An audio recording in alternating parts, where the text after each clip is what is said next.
And kalo anumiyate, how do we infer time?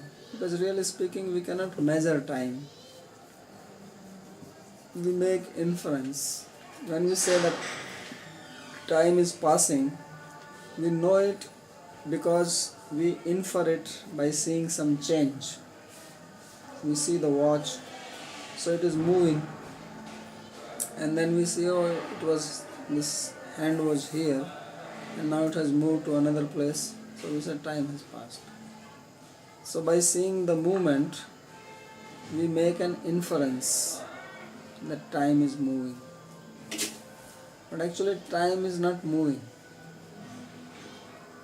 Time doesn't move. Where does it move? It's everywhere. There is no place where it can go. Where will it go? Because time is all pervading. There is no place where time does not exist. Because movement means it goes somewhere where it doesn't exist. Right? You can move from here to there because you are not there. But space cannot move, because space, where will it move? Right? Space cannot move. So time also cannot move, because where will it move? But we say that time has passed, or I am passing time, right? So I am passing time, or time is passing me, and we have to figure out. So I am wasting time, or time is wasting me. That is a different thing.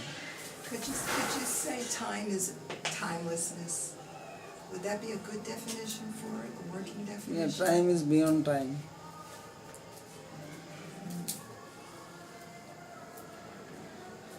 What means time is beyond time?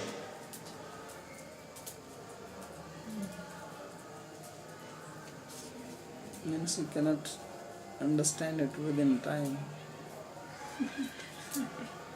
To know it really, you have to go beyond time.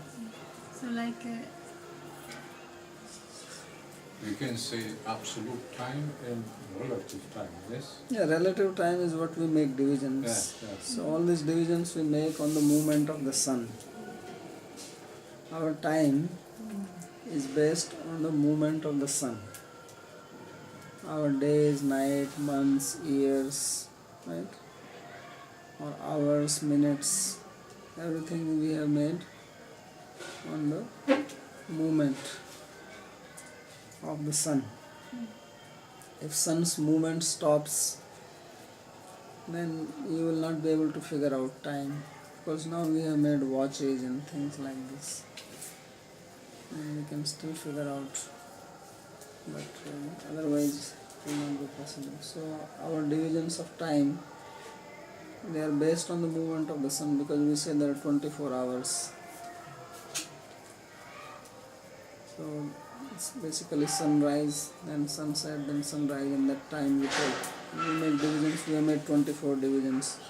That is also based on the movement of the luminaries in the sky, according to the Jyotisa. This word hour, why it has H before it and the H is not pronounced? Because originally it comes from the Sanskrit. In Sanskrit there is a word which is called hora, and the word hour has come from hora, because hora will be spelled as H-O-R-A, and H is little difficult to pronounce, so hora and hour. And hora comes from the word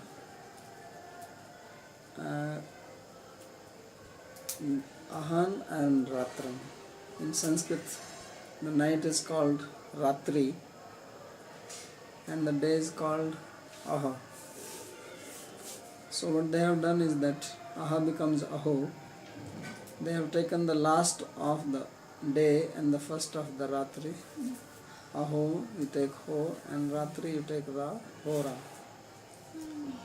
So that is the hour. So the hour is coming. So that is based on the movement of the sun. And then all the time limits, it is described that the least unit of time is the time which sun takes to cover the distance of one atom.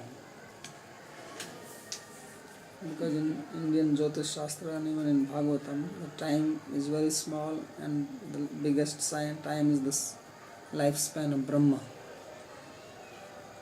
So this much of lifespan is not described anywhere by anybody. So the shortest time is the time the sun takes to cover the distance of one atom. And the biggest time is as long as the creation exists. So that is Brahma's lifespan. How they are called this two?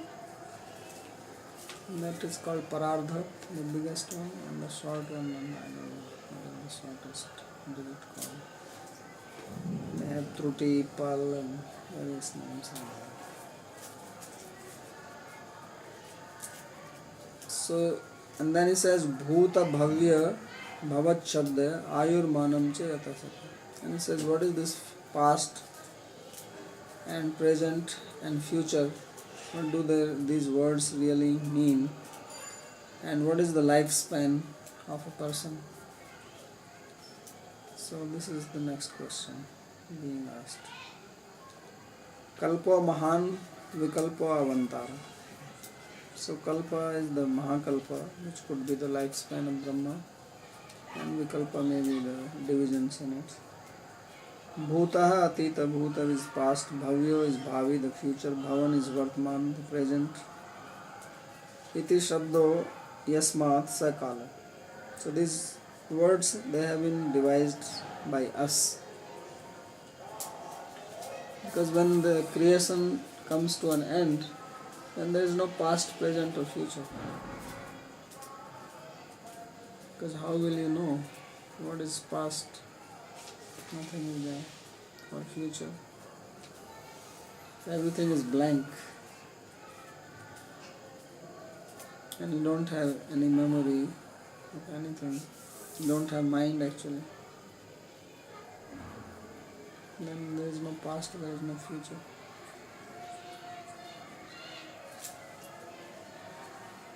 So minds function only within the time. Outside the time there is no mind. Yeah, and it doesn't want to remain in the present. That is the characteristic of mind. It very much hates the present. It's always in the past or in the future. That is its playing field. Try to put the mind in the present, then it will slip. Then it starts daydreaming, thinking what you will do in future, or it starts reminiscing about the past. These are two pastimes of the mind.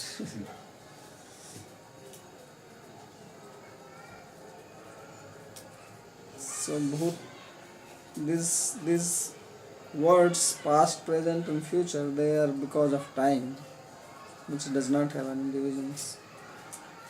Satah sthula deha abhimanino manushya pitri devata ader ayusho yat pramanam tatkatha.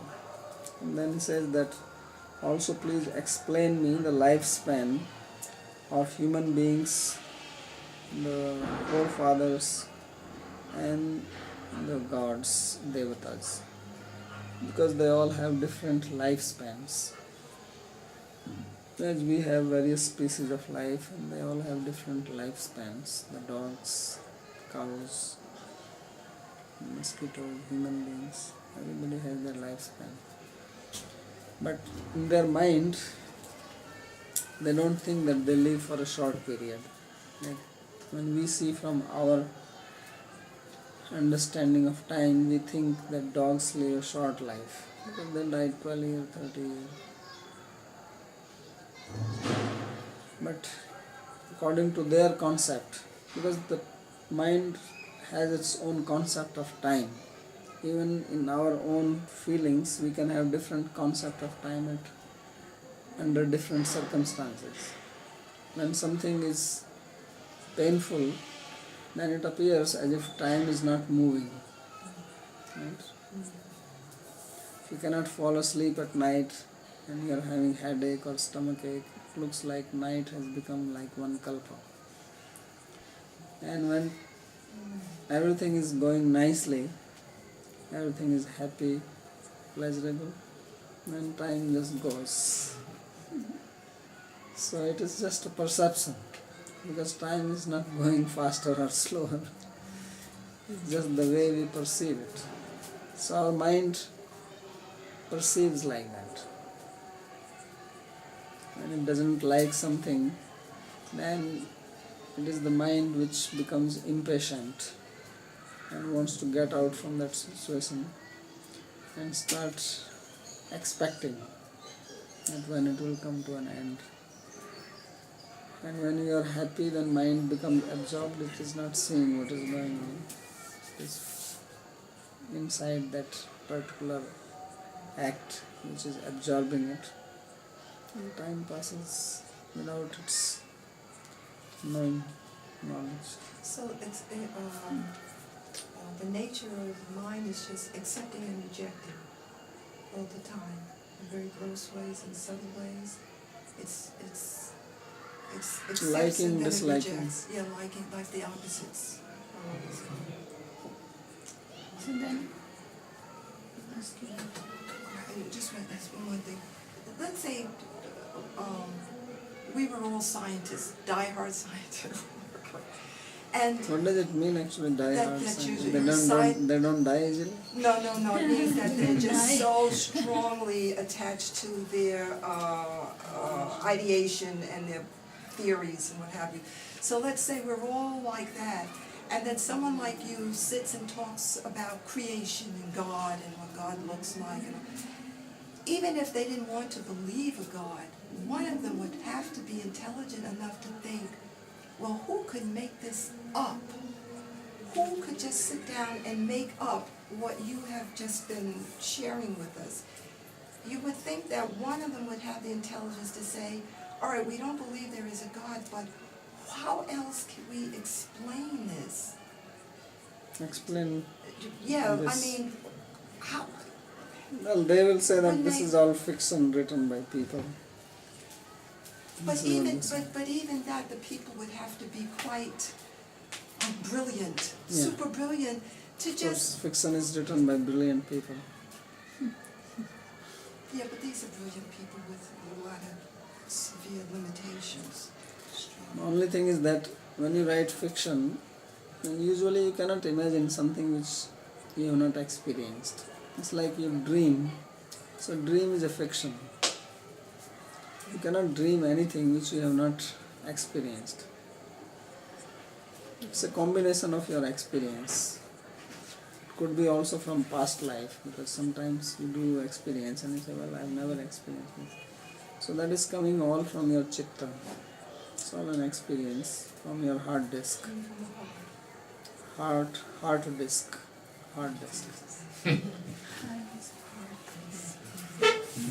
So it all comes, because whatever you experience, it is stored there. There was a comedian once who was talking about God, Satan type thing, belief in God and non-belief.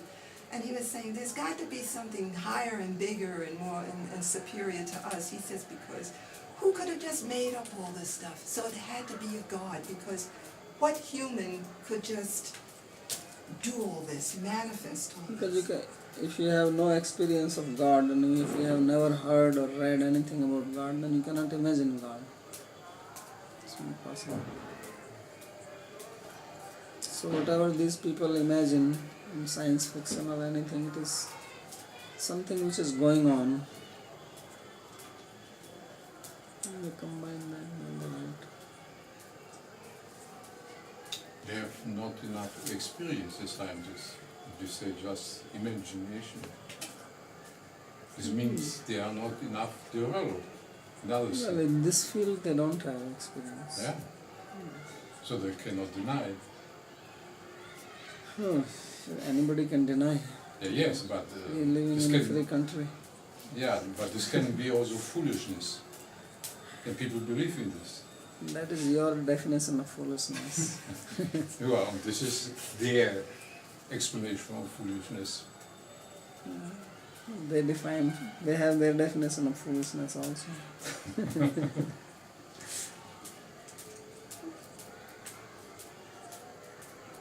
I want to ask about this absorption, because when the mind is absorbed, then there is no limit of time anymore, and something happened that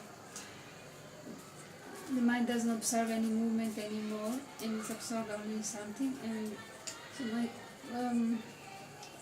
so how is happening that sometimes it can happen, sometimes not, and so why this mechanism is there? Because mind gets absorbed anything which it likes. It has for a the liking. it has a program, and the program is that whenever any sensation comes to the mind, then that program interprets it in two things, Liking and disliking. whether it is likable or not likable.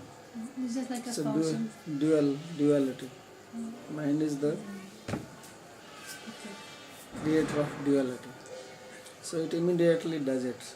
That is its characteristic. Like automatic. Automatic. There is a program. Now of course that concept or that program you can change. Today you like something, and then with your intelligence you can change that, no, I'm not going to like this anymore.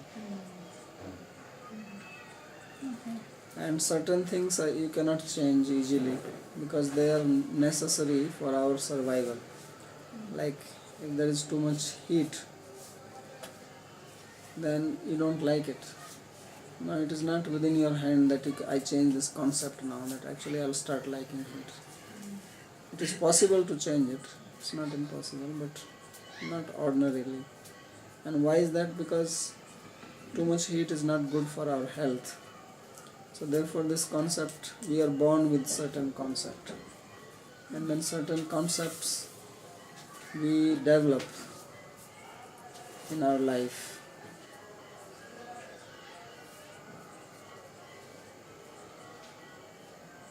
So but mind has the nature of always interpreting. So anything which it is likable, then mind becomes fixed in that. And anything which is not liked by it, then it becomes disturbed by that. Because then it has to be, you have to change that situation. And again the reason for that is that anything which is not likable, that means that is not favorable for your survival. So we're pleasure seekers in a Yes, sense. that is the human psychology. So whenever there is something unpleasant, So therefore mind becomes naturally absorbed. disturbs. So therefore, that's why this Raganuga Bhakti is natural. It is the most powerful thing. Why Raganuga Bhakti is more powerful than Vedi Bhakti? Because in Raganuga Bhakti there is Rag. Rag means liking. And in Vedi Bhakti there is no Rag. So there you have to do it because you have to program your mind. I must get up for Mangal Arati. I must chant my rounds. I must do this. And in Rag, you do it because you like to do it. So if you like to do it, then there is no problem. Something which you like to do it, that is effortless. Even if you have to do physical effort to do it, you don't feel it because mind likes it. So anything which people, they go to Himalayas, they go to Mount Everest, and in this cold weather they are going up. And what is pleasure in that? It is uncontaminated misery.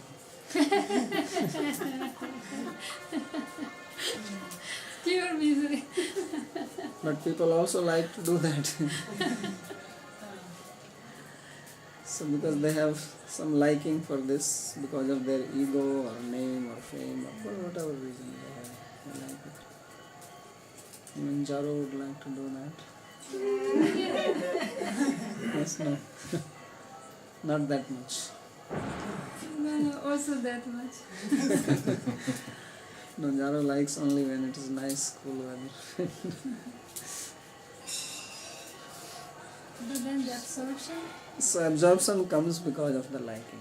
of the And when mind is absorbed, then you don't see happening beyond that particular activity, then you don't perceive that time is going. Which actually is not going, because really what happens, that time is not going anywhere. What is happening, that the things are changing. Everything is changing. Therefore Lord Buddha was right, he says Sarvam Kshanikam Kshanikam.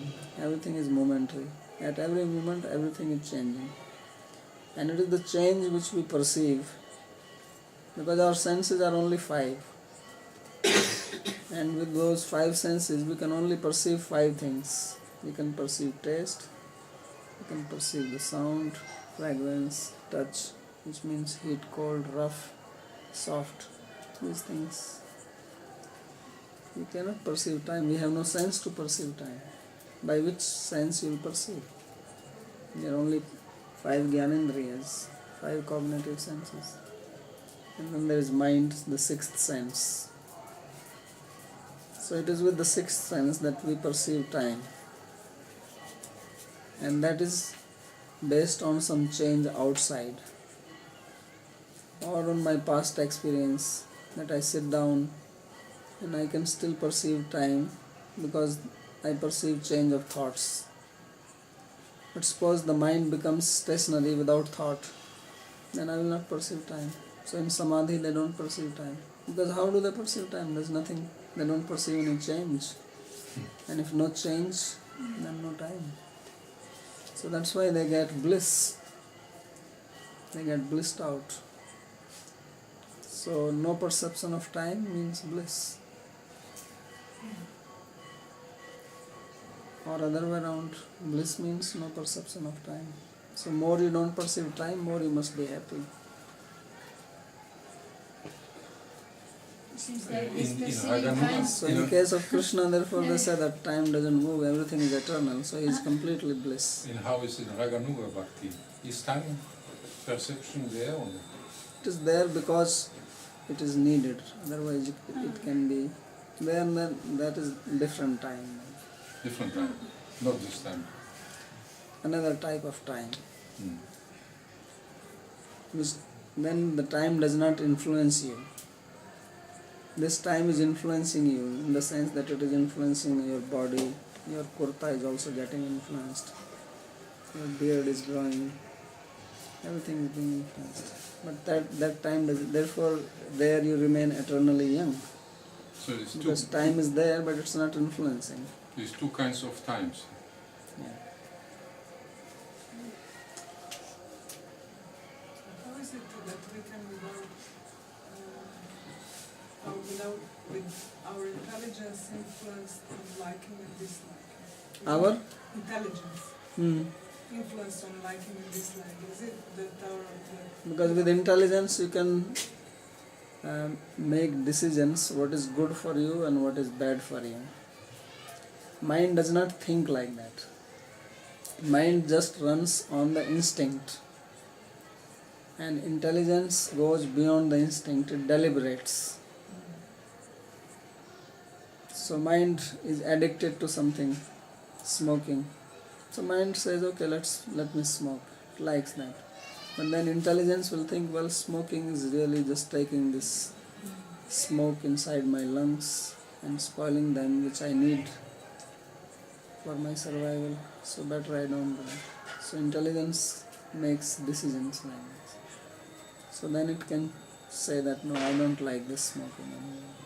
It can change it. And then slowly, of course, you have to put samskaras inside your heart to change. It's not that once you think and then it's going to happen. Because that instinct is coming from the hard disk. And that is going to force you to again smoke. So you have to change that program. That is called sadhana. Sadhana means changing the program or rearranging your hard disk, reformatting. That is sadhana. And you know that reformatting a disk takes long time. So it doesn't happen fast. So you have to do sadhana, and of course it has to be done properly. Some people don't know how to reformat the disk, they can make a mess out of it. So you have to know exactly what you want to reformat. You have to be expert in that. So if you do the proper sadhana, then you can change your liking and disliking permanently. So that is anartha nivritti. Removing the unwanted programs, throwing them into the recycle bin, and also removing from the recycle bin, because from there they can also come back sometimes, you know. So they have to be completely removed.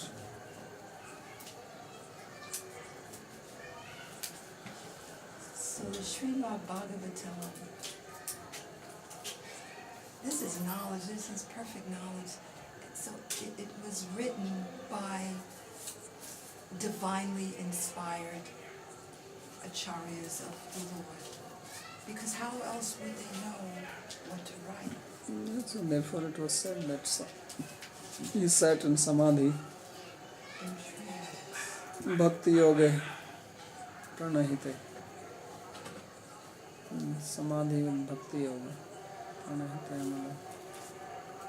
And then only he wrote this book, Apashyat Purusham Purnam Mayam Chatadapashayam. It's wonderful. It's wonderful. Again about this absorption. Mm-hmm. So you become absorbed with the mind, right? The mind becomes absorbed. The mind become absorbed, and then the mind is the new become absorbed.